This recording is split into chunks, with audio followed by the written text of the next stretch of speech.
12시에 많은 참여 바랍니다.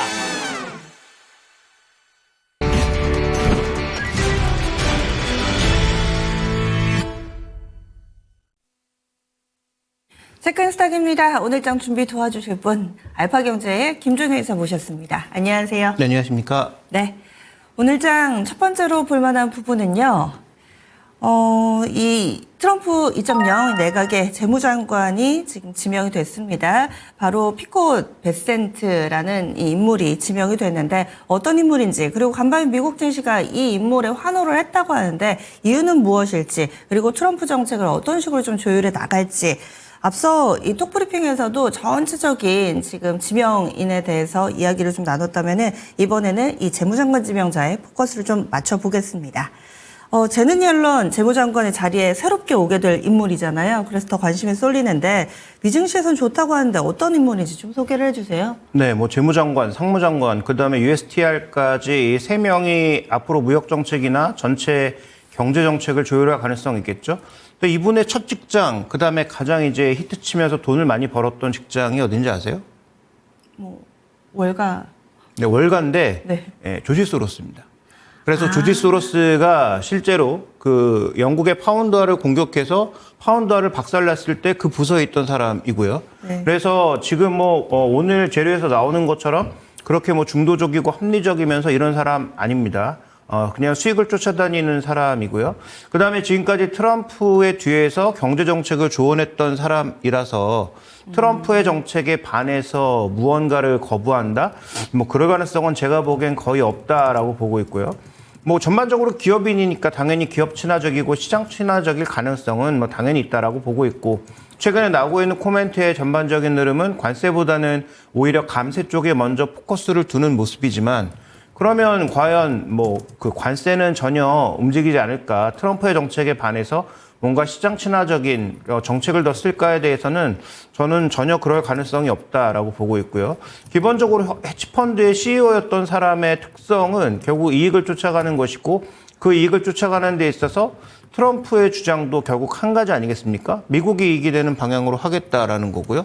그러면 이분의 정책의 전반적인 흐름의 기조도 트럼프의 기조와 크게 다를 가능성은 거의 없다고 봐야죠. 그래서 관세를 부여하는 게 정말 뭐 미국 경제에 타격이 된다면 하지 않을 가능성이 높겠지만, 그게 미국 경제에 만약에 도움이 될 수 있다면 뭐 고율의 관세도 뭐 중국을 타겟팅을 하든지 전 세계 보편 관세를 하든지 가능하다라고 보고 있고요. 자, 트럼프 일기의 상무장관 누군지 혹시 기억하십니까? 윌버 로스라고 굉장히 나이 드신, 이분도 이제 그 소위 펀드의 CEO였습니다. 그래서 철강 산업을 조물조물 하셨던 분인데, 이분 같은 경우도 처음에 되자마자 했던 게 뭡니까? 상무장관 들어가자마자 했던 게 철강 관세를 대폭 올리면서 자기가 주름 잡고 있는 산업에 있어서 관세를 엄청나게 압박을 줘서 미국의 그 죽어가던 어느 정도의 그 철강 산업에 숨통을 불어넣은 사람이거든요. 그래서 이번 정부의 전체적인 그 기조도 그런 기조에서 크게 달라질 이유는 없다라고 보고 있고, 오늘의 반등을 스콧 베센트로 치환하는 것은 뭐 제가 보기에는 조금 너무 나간 게 아닌가. 그래서 트럼프 정부의 전반적인 기조는 아마 이분들이 그대로 다 임명이 된다면 달라질 가능성은 별로 없다. 다만 일기처럼 생각보다 정책의 강도가 뒤쪽으로 높아질 거냐 아니면 앞쪽으로 높아질 거냐 정도의 차이인데, 여러 번 설명드렸던 것처럼 트럼프 당선인은 이번이 마지막인데 초반에 정책의 집중도를 강하게 하지 않으면 뒤에 2년은 아예 날릴 수도 있기 때문에, 그래서 아마 초반에 이런 정책 강도가 높아질 가능성이 있다라고 보고 있고요. 그런 차원에서 오늘 나타났던 반등이 저는 뭐 베센트 효과라고 보기에는 어렵다라고 보고 있고요. 오히려 트럼프 되고 나서부터 테슬라는 그래도 꽤 강세였습니다만 엔비디아 같은 시총 1위 종목의 힘이 쭉 빠지고 있는 것도 굉장히 눈에 띄는 부분이라고 봐야 되겠죠. 즉 트럼프 시대는 뭔가 조금 다를 수 있다라는 것을 암시하는 것이 아닌가. 오늘 뭐 나름 엔비디아도 여러 가지 좋은 지표들을 계속 냈어요. 뭐 서비스의 확장 가능성들을 계속 내비치는 상황이었지만 그게 전혀 반영되지 않으면서 다시 또 박스 하단으로 단기 박스 하단으로 근접하고 있는 그런 모습으로 가고 있다라는 것은 지금 뭐 스콧 베센트 효과로 인해서 뭐 전반적으로 경제가 좋아지겠다는 뭐 제가 보기엔 거짓말이고, 현재 구간에서 미국 시장도 굉장히 단기 트레이딩에 베팅하고 있다라는 게 좀 더 적절한 표현인 것 같고요. 최근에 미국의 52주 신고가 한번 쭉 살펴보시면 금융주들이 굉장히 많고, 그다음에 에너지 쪽에서 소위 유틸리티 종목군들도 굉장히 많이 편입되어 있는 상황입니다. 최근에 뭐 천연가스 가격 급등과도 결부되어 있는 상황이고요. 그래서 지금 뭐 시장의 움직임이 뭐 미국 시장은 맨날 신고가다 이래서 굉장히 좋아 보이지만 미국 시장 내에서도 불과 한 달 전과는 다른 조금은 묘한 분위기가 연출되고 있다라는 점 살펴보실 필요가 있겠고, 또 하나 이제 어저께 잠깐 말씀드렸던 대로 올해 뭐 크게 좋아질 가능성은 별로 없어 보이지만 소비 관련주들이 그 연말 소비를 앞두고 조금씩 또 꿈틀대고 있는 것도 특징적인 흐름이니까, 그래서 스콧 베센트와 관련된 효과가 지속될 것이다. 그래서 뭐 시장에 뭐 중도적인 사람이 들어와서 트럼프에 뭐 맞서는 어떤 흐름을 보일 것이다. 기대를 접으시는 게 좋을 것 같습니다. 네. 그런데 월가에서 전체적으로 그가 우리와 같은 포지션 출신이니까 우리 마음을 잘할 거야. 그러니까 주식시장에 우호적인 정책을 내놓을 거야. 라는 시각에는 동의하세요? 어느 정도 동의는 하는데 트럼프 자체도 지금 감세는 계속 얘기하고 있는 거잖아요. 법인세 인하라든지 뭐 감세 쪽은 서두르겠다라고 얘기하고 있고, 아마 대통령이 되자마자 1호 명령이 뭐가 될지 모르겠지만 아마도 관세보다는 뭐 감세일 가능성이 좀 더 높아지고 있죠. 현재 나오는 그 전체적인 기조를 본다면.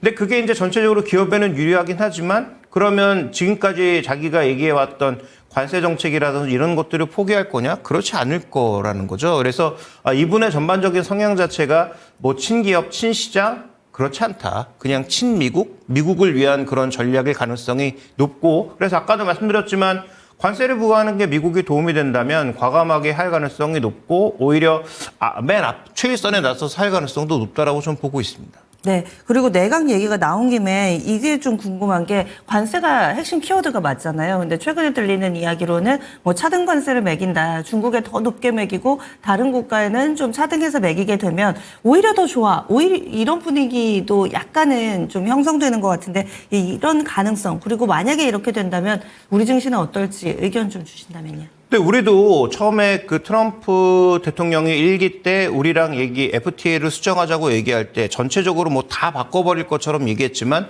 실제로 협상하는 과정에서는 주고받고가 많이 있었죠. 물론 우리가 좀 더 양보한 게 많았지만 전체적으로 주고받은 게 있었으니까, 아마도 이번에 뭐 이 보편 관세가 나타나기보단 중국에 상대적으로 높은 관세를 부여할 가능성은 높은데, 문제는 그거죠. 우리 입장에서 그게 정말 유리하냐라는 것입니다.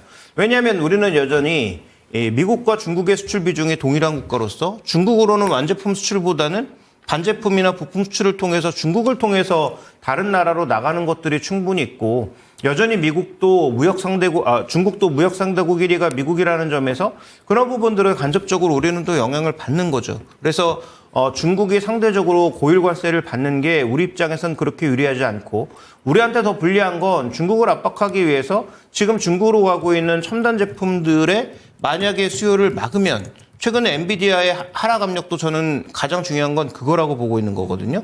TSMC가 꺾이기 시작한 게 중국 쪽으로 7나노 이하 못 가게 만들면서 꺾인 것처럼, 엔비디아도 중국 물량을 최대한 제한할 수 있는 여러 가지 조치를 취하게 되면 엔비디아의 매출의 20%는 날아가는 것이니까, 그래서 엔비디아가 저는 주춤거리고 있다라고 생각하는데, 그런 관점에서 만약에 한국의 SK하이닉스나 삼성전자도 뭐 엔비디아나 뭐 이런 쪽에 나가는 거 오케이. 그런데 중국에는 첨단도 주지 말고 첨단 밑에 것도 주지 마. 거기서도 만들지도 마. 뭐 설비도 집어넣지 마. 이런 식으로 강력하게 압박을 집어넣으면 그건 우리 시장은 뭐 전혀 좋은 게 아니죠. 그래서 이제 말씀해 주신 여러 가지 관세 정책과 관련돼서는 여전히 확정된 내용이 나오기 전까지 우리가 확언하기는 어려운데, 일단 우리 입장에서는 긍정적인 요인이 아직까지 그렇게 많이 보이진 않고 있다라고 봐야 될 것 같습니다. 네. 그리고 미증시에서 매그니피센트 7 올 한 해 내내 이들 종목 빅테크가 주름 잡았다면 새로운 대안이 나올 수도 있다라고 이야기를 해주시면서 요즘 금융주도 신고가 많고 에너지 좋다라고 해주셨는데, 그러면 트럼프 집권하는 동안에는 이들 섹터를 계속 눈여겨봐야 된다, 이렇게 받아들여도 되나요? 네, 그렇게 봐야 되는데, 근데 이게 또 1월 달에 출범하는 정부인데 벌써부터 뭐 주가가 뭐 들썩들썩이면서 막 많이 움직이고 있단 말이죠. 그래서 그동안 뭐 금융주라든지 에너지 이런 종목군들의 PER이 낮아서 그나마 지금 미국 시장의 S&P PER이 한 21배 유지한 거잖아요. 네. 근데 금융주나 이런 소위 굴뚝주들이 급등하면서 만약에 밸류에이션을 뭐 25배, 26배 이렇게 끌어올리면 그것도 정상은 아니거든요. 그래서 지금 미리 급등하고 있는 것 자체가 어떻게 보면 그런 흐름들을 선반영하면서 미국의 전체 밸류를 상향시키고 있기 때문에 이것도 중장기적인 관점에서 보면 중금리 그다음에 중성장으로 가고 있는 미국 경제에 그렇게 바람직하지는 않다라고 볼 수 있습니다. 그래서 저는 뭐 여러 번 말씀드리지만 미국 시장에 투자하시는 거 좋고 종목을 잘 고르면 여전히 우리 시장보다 낫다라고 보고 있지만 밸류가 높아지면 높아질수록 미국 시장의 전체적인 위험도 같이 높아지고 있다라고 봐야 될 것 같고요. 어제 이제 보여드렸던 그림처럼 뭐 DB금융투자의 그 자료대로 정말 갈지 모르겠으나 미국도 무역 번쟁을 가는 순간 경기의 탄력도가 둔화되죠. 그래서 그런 흐름들을 반영했을 때 현재 밸류에이션을 뭐 이어갈 수 있을 것인지에 대해서는 좀 더 논의가 필요하니까 그런 여러 가지 요인들을 복합적으로 좀 바라보시는 게 좋지 않을까 이렇게 보고 있습니다. 예, 알겠습니다. 여러 가지 시나리오들이 제시가 되고 있는데요. 현재 변화의 움직임에 계속 촉각을 곤두 세우시면서 뭔가 확정적인 어떤 투자 전략이라든지 구도보다는 계속해서 유연하게 좀 포커스를 맞춰보시면 좋겠고요. 다음 두 번째 넘어가겠습니다. 두 번째로는 오랜만에 이 시간에 철강을 봅니다. 철강 섹터 좀 그동안에는 관심이 많이 사그라들었고 또 업황도 별로 안 좋다. 뭐 좋지 못한 뉴스들이 가득했는데 내년에는 좀 어떨지 궁금합니다. 의견 알려주세요. 네, 일단 뭐 철강업 뭐 올해 내내 뭐 작년부터도 지겨우셨겠지만 내년에도 뭐 큰 폭의 개선을 예측하기에는 어렵다. 이렇게 먼저 결론부터 말씀드려야 될 것 같은데요. 다만 그래도 매년 희망 고문하는 것처럼 내년은 좀 더 나을 것이다라는 예측이 올해도 나오고 있죠. 작년에도 나왔고 재작년에도 나왔어요. 그래서 뭐 지금은 안 좋지만 내년은 좀 좋아질 겁니다라는 걸 벌써 뭐 3년째 반복하고 있는데 뭐 정말로 맞을지 모르지만 하나증권의 예측에서 이게 하나증권의 예측이라기보다는 글로벌 기관의 예측이에요. 그래서 연도별 전망을 보시면 지금 전체로 봤을 때 3년 연속으로 계속 마이너스 흐름을 보이던 철강 수요가 내년에는 소폭 증가한다는 거죠. 이건 뭐 말씀드렸지만 하나증권의 분석은 아니고 다른 국제기구의 분석 자료를 하나증권이 인용한 것입니다. 근데 보시는 것처럼 뭐 중국이라든지 아니면 뭐 그 영국을 포함한 뭐 유럽 쪽, 그 다음에 뭐 북미, 이런 쪽에서의 회복은 제한적이고요. 특히 유럽과 중국은 여전히 부진할 것으로 예상되고 있고 다만 뭐 기타 지역, 저기에 포함되지 않은 기타 지역들이 조금 올라오면서 전체적으로 좋아지지 않을 거라고 보고 있죠. 그러니까 중국도 지금 뭐 부동산 경기가 살아나봐야 제한적일 거고 경기 자체가 안 좋은 상황에서 강력한 부양책을 아직 쓰지 않은 상황이기 때문에 내년에 남은 한두 발 정도를 미국 정책을 보면서 쓸 거라고 보고 있습니다만 그런 걸 쓴다고 하더라도 중국의 전반적인 산업의 철강산업 구조조정, 소위 이제 탄소세나 이런 것들 조정을 위한 중국 철강업의 구조조정, 그 다음에 조광 생산량 감소 이런 것들이 조금 이루어지면서 중국의 수출 자체가 감소할 수 있다라는 그런 전망을 하나증권은 내놓고 있는 거죠. 그래서 다음 이제 준비된 그림 보시면 우리가 여전히 뭐 중국 거 수입 안 하고 있다라고 하지만 전체 수입량이 줄어든 것이지 중국의 전체적인 철강 수입 비중은 여전히 40%에서 50%를 꾸준하게 유지하고 있는 상황이에요. 그러니까 우리나라의 지금 전방 산업 자체, 뭐 건설이나 이런 쪽이 둔화가 되면서 전체 수입량이 줄었을 뿐, 중국의 비중은 여전히 높게 유지되고 있는 상황인데 워낙 가격 차이가 많이 나타나니까 우리나라에서 여전히 이제 중국 철강을 일부 쓰고 있는 그런 모습들이 발견되고 있는 거죠. 근데 아까 옮들었던 대로 중국이 추가적으로 구조조정하고 조광 생산량을 낮추면 그렇지 않아도 뭐 중국에서 생산량, 수요량이 크게 늘진 않겠지만 중국의 생산량 자체가 감소함으로써 우리나라에 수입되는 물량도 조금은 줄 수 있지 않을까라는 부분들. 그 다음에 뭐 미국이 예를 들어서 계속 중국을 때리면서 중국에서 나오는 여러 가지 철강 제품에 대해서도 계속 압박을 가한다면 이게 뭐 다른 나라에 수출할 때도 분명히 영향이 있을 수 있기 때문에 그런 요소로 인해서 중국 걸 덜 쓰면 상대적으로 우리나라 제품들을 좀 더 많이 쓸 수 있지 않을까라는 그런 기대가 살아있다라고 봐야 되는 거죠.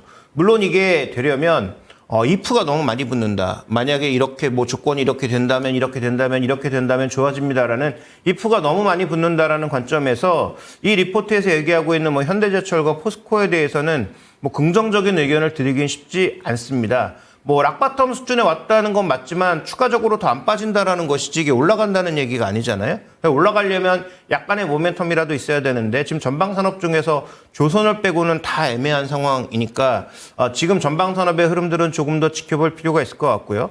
그러면 지금 상대적으로 신고가 나고 있는 에너지 피팅주는 왜 좋은 거냐? 조선이 있기 때문이고요. 그 다음에 에너지가 있기 때문입니다. 피팅이 조선 기자재라고 생각하시는 분들도 있겠지만 조선 기자재도 일부 있고 에너지용 피팅으로도 생각보다 굉장히 많은 양이 쓰이게 되죠. 그러면 이 리포트에서는 세아제강 정도를 또 하나 이제 관심 종목 정도로 얘기하고 있는데 제가 보기엔 세아제강이 탑픽이 돼야 되지 않나? 왜냐하면 세아제강이 과거 미국에서 관세 때릴 때 제일 먼저 급락한 거의 하한가까지 떨어졌던 종목이 이 종목이에요. 왜냐하면 세아제강이 미국의 에너지용 관관을 대거 수출하고 있기 때문이죠. 그다음에 실적의 상당 부분, 마진의 상당 부분도 국내 내수는 거의 마진이 없고 수출해서 나오고 있는 게 사실이기 때문에 그런 관점에서 본다면 오히려 제가 보기에 탑픽으로 꼽아야 되는 종목은 세아제강이라고 판단하고 있고요. 그다음에 지금 신고가를 가고 있는 조선 기자재 피팅 관련 종목군들은 추격 매수하기는 뭔가 좀 두렵긴 하지만 미국 시장에서 지금 유틸리티, 천연가스 관련된 종목군들이 꾸준하게 움직이고 있는 걸 살펴봤을 때 성광밴드라든지 태광이라든지 이런 종목군들의 열기가 조금 더 식으면 오히려 우리가 좀 관심을 가져야 되는 그런 흐름이 아닌가. 저는 오히려 조선주보다 더 글로벌리하게 특히 미국 쪽으로 일부 나갈 수 있는 부품들이 있다고 봐서 좀 경쟁력이 있는 부품들에 대해서는 에너지 조선뿐만 아니라 네. 에너지 쪽 수혜도 기대될 수 있다라는 측면에서 바라볼 필요가 있다 이렇게 보고 있습니다. 철강으로 시작해서 에너지 조선 그리고 피팅까지 왔는데 요즘에 성광밴드나 태광 이런 종목군들 주가가 정말 화려합니다. 다 이유 있는 상승이었고 계속 관심이 필요해 보입니다. 다음 마지막 넘어가겠습니다. 어제 동시다발적인 강세 흐름 가운데서 유난히 돋보였던 종목 여러분들은 어떤 쪽 보셨어요? 제 눈에는 이 전력설비도 상당히 많이 눈에 들어왔습니다. 보시면은 LS 일렉트릭 수주 소식도 있었고요. 그리고 HD 현대일렉트릭은 계속해서 우상향 기조 이어갑니다. 반면에 효성중공업은 약간은 좀 다른 차트 모양을 그리고 있는데 전력설비 그리고 전선 쪽도 같이 움직였습니다. 상승 움직임이 재개가 된 것인가 어떻게 보시나요? 네, 결론부터 말씀드리면 구조적인 상승세는 전혀 흔들림이 없을 거라고 보고 있죠. 이게 미국에서만 지금 전력 수요가 상승하고 있는 게 아니고 거의 전 세계적으로 모두 전력 수요가 상승해야 되는 상황이고요. 우리나라도 데이터 센터를 추가적으로 여기저기 만들고 있는 상황이기 때문에 우리나라 같은 경우에도 추가적으로 지금 당장 전력이 부족하진 않겠지만 그런 부분들에 있어서 계속 변압기 수요라든지 이런 것들은 늘어날 수 있다라고 보고 있어서 가장 대장주라고 할 수 있는 HD엘렉트릭이 일본 기준으로 보면 뭔가 좀 탄력이 줄어든 것으로 보이지만 주봉 기준으로 봤을 때는 굉장히 안정적인 상승세를 좀 이어나가고 있죠. 저는 한 3분기 정도에는 실적이 잠깐 주춤거리지 않을까라고 봤는데 비수기에도 엄청난 실적을 내면서 성수기가 또 들어오면 더 좋은 실적을 내지 않을까라는 기대는 더 높아지고 있는 상황이고요. 그다음에 방금 말씀해 주셨던 그 LS 일렉트릭 같은 경우에는 주가의 주춤이 한 번 있었죠. 그러니까 실적 발표하면서 두 번이나 실적이 약간 시장의 기대를 못 미치는 실적을 내면서 잘 가던 주가가 일단 7월 이후로는 크게 눌리는 그런 양상이고 현재 다른 종목에 비해서는 상승폭이 작은 건 사실이지만 그럼에도 불구하고 구조적 상승과 더불어 지금 배전반뿐만 아니라 전반적인 변압기의 수요가 크게 증가하고 있다는 점에서 해당 종목군들에 대한 관심은 조정시에는 지속적으로 필요하다라고 보고 있고 중소형주도 있습니다만 소위 빅3 내에서 제가 보기에는 종목을 고르는 것이 여전히 유효하겠다. 그래서 이렇게 또 뭔가 다시 시장에 힘을 받고 주가가 크게 강세를 보일 때보다는 이 종목들이 어느 정도 그 성장들을 반영하면서 주가가 미리 올라온 상황이잖아요. 그러니까 이제부터는 철저하게 좀 조정을 이용해서 매수하시는 것이 좋겠고 저는 여전히 선도 종목으로서는 아까 잠깐 보여드렸던 HD현대일렉트릭 여전히 뺄 수 없는 종목이죠. 왜냐하면 지금 중동 이 HD현대일렉트릭이 미국에도 공장이 있고 중동에도 있고 우리나라에도 있는데 중동도 지금 신규 공장이 엄청나게 지어지고 있거든요. 대표적으로 석유화학 그 공장이라든지 그다음에 아예 유럽에서 석유화학 기업을 사서 그 공장 자체를 아예 그냥 통째로 옮기는 그런 전략들이 나타나고 있기 때문에 원래 일도 안 하고 석유 팔아서 놀고 먹던 그런 국가들 사우디나 UAE가 공장을 짓고 있다. 그래서 공장에 일하는 사람은 해외에서 들여올 수도 있겠습니다만 어쨌든 공장을 돌리는데 뭔가 전기는 필요할 거고 그 전기의 시설들은 어쨌든 전력 설비가 필요하다라는 얘기잖아요. 그럼 발전소에서 석유 펑펑 나는 나라니까 석유로 발전할 수 있겠지만 그 전기를 어딘가에 공급해줘야 되는 상황이니까 전기 설비는 여기도 만들어져야 되거든요. 그런 의미에서 HD현대일렉트릭 여전히 탑픽이라고 볼 수가 있겠고 그다음에 저는 뭐 미국의 그 전선도 꽤 괜찮게 보고 있기 때문에 LS 일렉트릭보다는 LS M&N과 그다음에 LS 전선을 갖고 있는 LS가 또 하나의 그 관심 종목으로서 봐야 되지 않냐는 그런 의견은 여전히 동일하게 말씀을 드리겠습니다. 효성중공업은 빼시네요. 효성중공업도 미국에 공장이 있는 건 마찬가지인데 네네. 뭐 일단 효성그룹의 전체적인 문제도 있을 뿐더러 그다음에 효성중공업도 여전히 뭐 효성건설을 완전히 배제하고 있는 건 아니잖아요. 그러니까 그런 부분들을 좀 생각해 보면 뭐 빅3 내에 다 포함되는 종목이긴 하지만 제 선호도는 H던 일렉트릭과 그다음에 LS 쪽에 좀 더 가 있다 이렇게 보시면 될 것 같고요. 그 종목이 나쁘다는 아니고 상대적인 선호도는 네. 저는 이쪽이 좀 더 높다 이렇게 말씀드리겠습니다. 알겠습니다. 전력수입이 한 차례 올해 강한 랠리를 보여줬는데 아직 끝이 아니다라는 시각과 함께 이 첫 번째 랠리에 동참하지 못하셨던 분들은 다음 기회에 어떻게 잡아야 될지 의견 알려드렸습니다. 지금까지 체크앤스탁이었습니다.